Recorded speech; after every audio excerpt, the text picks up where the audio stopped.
Dear students, সবাইকে welcome. আজ আমাদের বিষয় সিবিএসসি বোর্ডের ক্লাস 11 ম্যাথের ট্রিকোনোমেট্রির একটা problem. Prove that cos 4x equal to 1 minus 8 sine square x cos square x.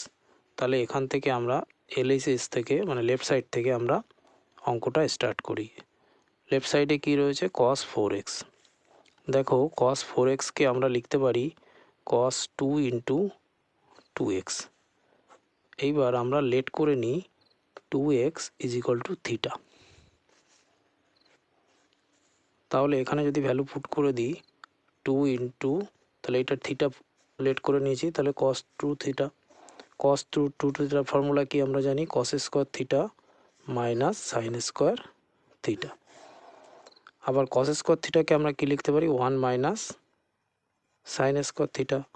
আর এই সাইন স্কোয়ার থিটা এখানে থাকলো, তাহলে 1 minus sine square theta minus sine square theta হচ্ছে 2 sine square theta.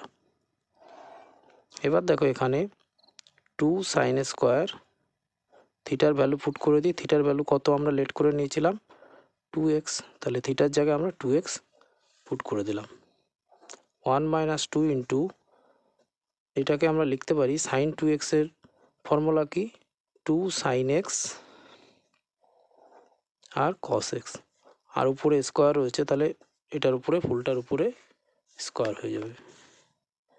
1 minus 2 into, এটা ব্র্যাকেটের বাইরে যদি বের করে আনি স্কোয়ার করি, তাহলে কত হয়ে যাবে? 4 sine square x into cos square x. 1 minus 2 আর 4 মাল্টিপ্লাই করলে কত হবে? 8 sine square x into cos square x. দেখো এইটাই রাইট সাইডে আমার প্রুভ করতে বলেছে, তাহলে এটা প্রুভড।